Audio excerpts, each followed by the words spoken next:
ท่านผู้ชมบรรยากาศของการปนบัตรเลือกตั้งสมาชิกสภาแห่งชาติสุดที่10และสมาชิกสภาประชาชนแขวงสุดที่หาในภาคบ่ายก็เห็นได้ว่าเบาบางลงเนื่องจากว่าผู้ที่มีสิทธิ์เลือกตั้งได้ออกมาใส่สิทธิ์ใส่เสียงของตนเองในภาคเสาร์และในภาคบ่ายก็เหลือเพียงส่วนหน่อยเท่านั้นและบางจุดเลือกตั้งก็สามารถนับคะแนนเสียงเพื่อรายงานและสรุปสังรวมวันที่22กุมภาพันธ์นี้แขวงจำปาสักได้ดำเนินการปอนบัตรเลือกตั้งสมาชิกสภาแห่งชาติสุดที่10และสมาชิกสภาประชาชนแขวงสุดที่5อย่างคึกคืนและเป็นกระบวนการฟุดฟื้นซึ่งเริ่มแต่เวลา 7 โมงพ่อแม่ประชาชนผู้มีสิทธิ์เลือกตั้งได้พากันไปปอนบัตรตามหน่วยของตนเพื่อปฏิบัติสิทธิ์และหน้าที่ในฐานะเป็นพลเมืองลาวทั่วแขวงจำปาสักมีหน่วยปอนบัตรทั้งหมด615หน่วยมีพลเมือง8,3,508 คนยิ่ง 44,796 คนจำนวนผู้มีสิทธิ์ปอนบัตรตัวจริง 461,559 คนยิ่ง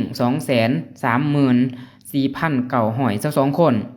สำหรับนครปักเซมี42บ้านมีหน่วยปอนบัตร67หน่วยมีพลเมือง84,007 คนยิ่ง 42,696 คนและมีผู้มีสิทธิ์ปอนบัตรตัวจริงแม่น 48,937 คนยิ่ง 25,356 คนเพื่อให้การเลือกตั้งในครั้งนี้บรรลุผลสำเร็จตาม4ระดับขาดหมายหรือ4หอยส่วนหอยคณะกรรมการเลือกตั้งทุกๆขั้นได้เอาใจใส่สีน้ำและติดตามกฎกาอย่างใกล้ชิดในแต่ละจุดปอนบัตรตามเนื้อใน4หอยส่วนหอยประกอบมีนำพาผู้มีสิทธิ์ไปปอนบัตรให้ครบถ้วนหอยส่วนหอยรับประกันผู้มีสิทธิ์หูและใส่สิทธิ์ถูกต้องหอยส่วนหอยรับประกันเวียกงานป้องกันศาสตร์ป้องกันความสงบให้สงบปลอดภัยหอยส่วนหอยและดำเนินการปอนบัตรให้โปร่งใสและสำเร็จทันเวลาหอยส่วนหอยเจ้าสบายดีข้าพเจ้าชื่อคำวงศ์พุทธิใจเลขาคณะภาคฐานนายบาทบ้านใหญ่หัวยังค่ำจุดปอนวัด52เนาะได้ประมาณ95%แล้วเนาะเพราะว่าพวกเฮาได้เริ่มต้นแต่เวลา 7 โมงเนาะมาฮอดปัจจุบันนี้ก็ถือว่ามองสิฮอดประมาณอันนั้น5 โมงเนาะฉะนั้นแหละถือว่าอยู่ใน95% นี้ก็ถือว่าพวกเฮาได้ปอนไปแล้วเนาะฉะนั้นร่วมพลเมืองทั้งหมดอยู่บ้านเฮานี่ก็ถือว่ามีทั้งหมด 2,096 คนยิ่ง 1,178 คนเนาะฉะนั้นแหละถือว่ามาฮอดปัจจุบันก็ถือว่าการปอนบัตรก็ใกล้จะสำเร็จเนาะฉะนั้นแหละอันนั้นจำนวนที่ว่ายังคงค้างหันฉะนั้นแหละทั้งบ้านก็สิสู่ส้นเนาะให้ทั้งบกส.บ้านหรือว่านั่นและเป็นผู้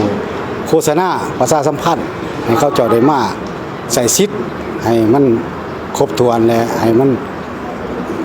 สำเร็จตามระดับขาดหมายที่ทางการเทิงได้วางไว้แล้วเนาะเจ้าสำหรับกระบวนการนับคะแนนนี้มีการควบคุมให้มีความโปร่งใสและก็ถูกต้องตามระเบียบการเนี่ยแหละแม่นสำหรับการนับบัตรเนาะหรือว่านับคะแนนเสียงนี้และพวกเฮาก็ได้คุมให้มันถูกต้องและโปร่งใสเนาะตามที่ได้กำหนดไว้นั่นแหละเนาะอันถือว่าแม่นโปร่งใสและพวกเฮาได้เฮ็ดไปตามขั้นตอนที่ตั้งคณะขั้นเทิงเพิ่นสีนำมาอันนี้เนาะอันนี้เนาะสิมีสนับถือว่าในการประเมินเนาะของหน่วยผักป่านสวนสวรรค์เนาะหน่วย35เริ่มแต่เวลา 7:00 นเนาะจนมาฮอดปัจจุบันก็ถือว่าได้สำเร็จห้อยส่วนห้อยเนาะก็ถือว่าพ่อแม่ประชาชนได้เอาใจใส่เนาะได้มาใส่สิทธิ์ใส่เสียงเนาะให้บ้านสวนสวรรค์เฮาก็ถือว่ามาใกล้กองนั่นแหละเนาะมาใส่สิทธิ์ใส่เสียงนำเลขาผักบ้านของบ้านสวนสวรรค์เฮาก็ทั้งว่าทั้งเลขาผักบ้านก็ดีมุกดีใจเห็นพ่อแม่ประชาชนเนาะหลั่งไหลเข้ามาใส่สิทธิ์ใส่เสียงก็ถือว่าคับค่าหน้าแน่นแหละอยู่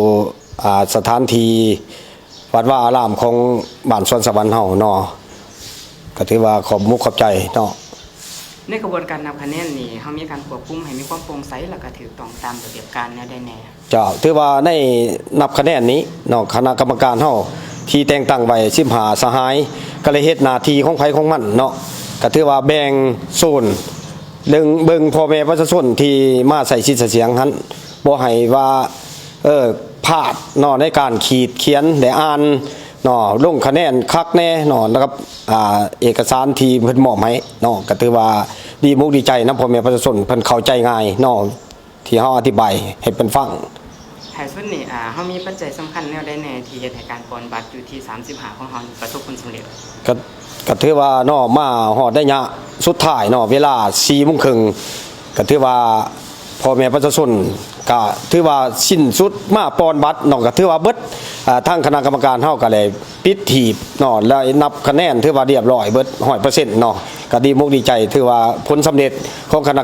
กรรมการก็บ่มีอีหยังเกิดขึ้นเบิดถือว่าบ้านชนสวรรค์ก็เป็นบ้านหนึ่งที่จบสวยงามในคณะกรรมการที่แต่งตั้งไว้เนาะเขาก็บ่เข้าใจจากบรรยากาศการดำเนินงานถือว่าการเลือกตั้งสมาชิกสภาแห่งชาติสุดที่10และสมาชิกสภาประชาชนแขวงสุดที่5อยู่ที่แขวงจำปาสักได้สำเร็จลงอย่างจบงามตามขาดหมาย4หอยส่วนหอยที่วางไว้ได้สร้างความชื่นชมและความเชื่อมั่นให้แก่พ่อแม่ประชาชนทั่วแขวงท่านผู้ชมการเลือกตั้งสมาชิกสภาแห่งชาติสุดที่10และสมาชิกสภาประชาชนแขวงสุดที่5ในครั้งนี้ในทุกๆหน่วยก็เห็นได้ว่าประสบผลสำเร็จ4หอยส่วนหอยตามแผนการที่วางไว้ในครั้งนี้ที่ทีมข่าวโทรภาพแขวงจำปาสักของพวกเราได้รายงานให้ท่านผู้ชมได้รับชมกันบุญน้องแก้วเมียงขวัญถ่ายภาพแสงเสด็จพรหมศักดิ์พร้อมด้วยทีมข่าวรายงาน